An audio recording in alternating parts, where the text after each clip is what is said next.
Hey, hello everyone. Guys, as you know, we have successfully completed the testing techniques part, right? Now let's move to the test case design techniques. Guys, all of we are aware that before we perform testing, we should have test case designs handy.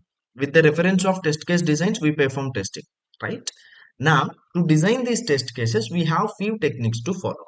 Okay, so here we have few techniques. Okay, see, one is boundary value analysis, equivalence class partitioning, decision table, state transition, error guessing. Okay, guys, as part of test case design techniques part 1, I'll be explaining you boundary value analysis. Okay, I have taken very clear examples for this. Okay, so by taking that examples, I'll give you understanding that how to design test cases for boundary value analysis. Okay, guys, these two are not only the test case design techniques, these two are testing techniques as well. So in test cases, we design boundary value analysis, right? Same boundary value analysis test cases we use to perform the testing. So this is also called as testing technique. Okay, these two comes under functional testing, guys. Okay, why? Because here we check the requirements actually. Here we check the functional requirements actually. Okay, these two comes under functional testing. As part of this video, I'll be explaining you these two only. In next video, I'll be explaining these three test case design techniques. Okay, right. Now, next, what is boundary value analysis?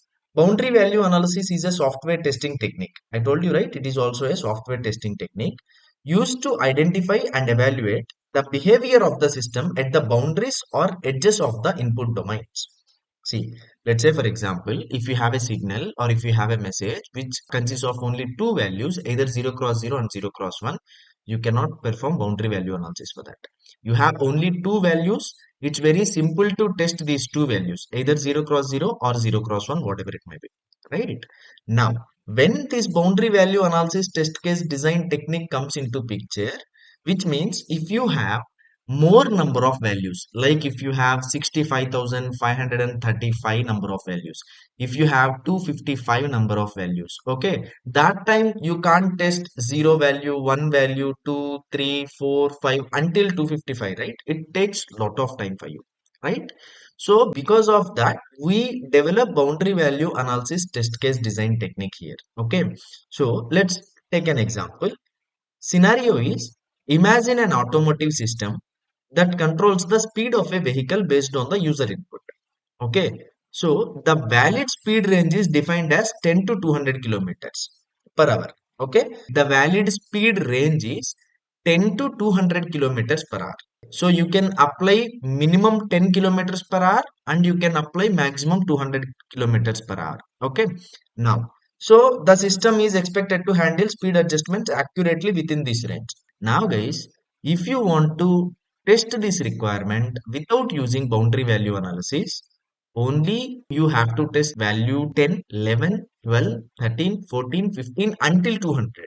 This is very difficult, right? So we don't test all the values for this requirement. We just check the boundaries. What is boundary? 10 is a boundary. Okay. In between 10 to 200, what is boundary?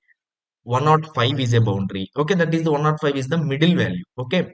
And 200 is other boundary. Okay, like that we need to design the test cases. Okay, I have given very brief information here. Okay, so how we write test cases, guys? In test case design technique, we have the test case design technique of writing invalid inputs and valid input. So in test case design techniques, in every scenario you have to cover two things. One is valid input you have to give, and other one is invalid input you have to give. This is also called as positive scenario and negative scenario. Positive scenario means valid values. Okay. Valid value means within 10 to 200. Negative scenario means invalid value. Less than 10 and greater than 200. Right. Now, guys, how these boundary value test cases will be designed, that I'll be explaining here. Okay. So here in the test cases, first we are taking invalid values. Invalid values means just below to minimum value. What is minimum value? 10. Below to minimum value is minimum minus 1, which is 9 you have to apply, and you have to check how the system is operating. Next, valid values. One invalid value we have taken. Okay, in test case design technique, valid input, invalid input is also one of the test case design technique. Whatever the test case you write, for every test case, you have to take valid input scenario and invalid input scenario. Okay, even in boundary value analysis, I am taking two inputs. One is valid input, another one is invalid input. Okay. First, I need to write test cases for invalid values. Okay. Just below to minimum value, minimum minus 1. So what is the requirement says? The requirement says 10 to 200. Now we are applying just below to minimum value, which is minimum minus 1. So we are applying 9 and we need to check. Now, valid values. What are all the valid values you need to check? Guys, what is the test case design technique name? Boundaries we need to test, right? So, now in valid values, what you have to design is, first you have to apply minimum value, which is 10. Then you have to apply minimum plus 1, just above minimum value. Minimum plus 1 is 11. So you need to check at 10 minimum value how my system is operating. At 11 value how my system is operating. Okay. Now I need to test the nominal value. Nominal value we can call it as a mid value, guys. Nominal value we can call it as a mid value. Okay. What is the mid value in between 10 to 200? Which is 105. Okay. 105 we need to apply and we need to test. Okay. Same thing we need to design in the test cases. Maximum value. What is maximum value? We have to apply 200. Okay, we have to apply 200 and we need to check. So that you have to write a test case to apply the maximum value. Right? Now, one invalid value we have taken. Invalid value is just below to minimum value. Now, again, one more invalid value I'm taking, which is just above maximum value. So maximum value, the limit is 10 to 200. Now what you are doing? You are taking 200 maximum plus 1. Now you need to apply 201 and you need to test how the system is behaving. Right? Guys, if you look at here, we are checking the boundaries. What is boundary? What is boundary? One is 10 is the minimum value, 105 is the mid value, 200 is the maximum value. These are all the boundaries, minimum value, mid value and maximum value, right? So in this way, we are checking. Okay. Now I have designed test cases here. So test case 1. Okay. So what is the range, guys? The range is 10 to 200, right? Now invalid values. So how I need to design the test cases for invalid value?